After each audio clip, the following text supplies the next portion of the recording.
జీహెచ్ఎంసీలో అవినీతిపై ఏర్పాటు కానున్న కమిటీలు పారదర్శకంగా పనిచేస్తాయా? అధికారులను నియమిస్తే ఫలితం ఉంటుందా? గత 10 ఏళ్ల కాలంలో జరిగిన అవినీతిని వెలికితీస్తారా? జీహెచ్ఎంసీ మేయర్ తాజాగా ఏర్పాటు చేస్తానన్న కమిటీల ఉద్దేశం ఏంటి? Watch the story.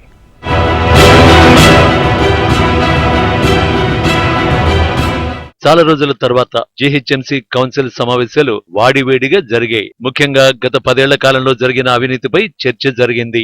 ముఖ్యంగా బీజేపీ కార్పొరేటర్లు మెట్రో యాడ్స్ విషయంలో ఏజెన్సీలు ఎలా మోసం చేస్తున్నాయనే విషయాన్ని వెలుగులోకి తెచ్చారు. ఏడాదికి దాదాపు 500 కోట్ల రూపాయల వరకు ఆదాయాన్ని కోల్పోతున్న విషయాన్ని సభ దృష్టికి తెచ్చారు. మేయర్ కూడా ఈ అంశంపై స్పందించారు. మరోవైపు రాజేష్ అనే ఉద్యోగి ట్యాక్స్ వసూలు చేస్తూ జీహెచ్ఎంసీ ఆదాయానికి గండి కొడుతున్న విషయాన్ని బట్టబయలు చేశారు. వీటిపై స్పందించిన మేయర్ త్వరలోనే యాడ్స్ విషయంలో హౌస్ కమిటీలు వేసుకుందామని తీర్మానం చేశారు. ఒక గవర్నమెంట్ సంస్థ ఉంది మేడం, ఐఎన్పిఆర్ జిహెచ్ఎంసీ ఒకటి మీకు విషయం చెప్తా మేడం. ఇది ఇంతకంటే సిగ్గుమాలిన చర్య ఇంకోటి ఏది ఉండదు మేడం. గత ప్రభుత్వాలు ఈ ప్రభుత్వాలు చేసినాయి. L N T metro pillars lead space కు రెంట్ కి ఇచ్చింది 11,500 మేడం. ఐఎన్పిఆర్ కు ఇచ్చింది లీడ్ స్పేస్ 5 లక్షల రూపాయలకు ఒక పిల్లర్ రెంట్ కి ఇచ్చింది మేడం. ఐఎన్పిఆర్ ద్వారా గవర్నమెంట్ సంస్థకు ఎక్కడ 11,500 50,000 మేడం. ఇది ఐఎన్పిఆర్ ద్వారా ఇలా ఐఎన్పిఆర్ రేట్ కూడా ఇచ్చింది మేడం. 5 times రేట్ ఎక్కువ వేసుకొని ఇచ్చిండు. దీనికి మన జిహెచ్ఎంసీ ట్యాక్స్ కట్టదు మేడం. జిహెచ్ఎంసీకి ₹1 లాభం లేదు మేడం. మామూలు సామాన్యుడు ఏదన్నా స్టిక్కర్లు పెట్టుకున్నా, మేము పార్టీ తరఫున పోస్టర్లు వేసుకుంటే మాకు లక్షలు నోటీసులు పంపారు. కానీ ఈ కంపెనీలకు ₹1 ఫైన్ లేదు.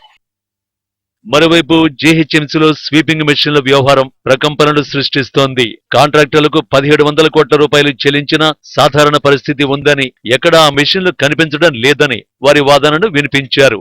ఇంత పెద్ద మొత్తంలో అవినీతి జరిగితే ఎవరూ పట్టించుకోవటం లేదని, గత ప్రభుత్వంలోని కీలకమైన మంత్రి పదవిలో ఉన్న వ్యక్తే ఇదంతా వెనకుండి నడిపించారని వారు ఆరోపిస్తున్నారు.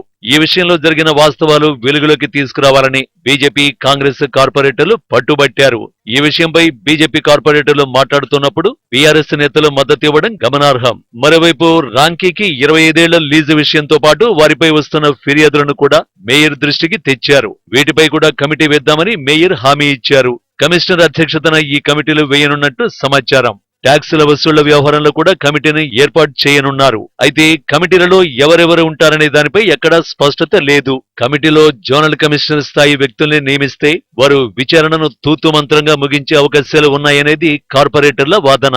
వారే ఎక్కువగా అవినీతిని ప్రోత్సహిస్తున్నారని ఆరోపిస్తున్నారు కార్పొరేటర్లు. మాట్లాడేది ఏంటంటే, in the interest of the GHMC politics పక్కన పెడదాం, రాజకీయం కొంచెంసేపు పక్కన పెడదాం.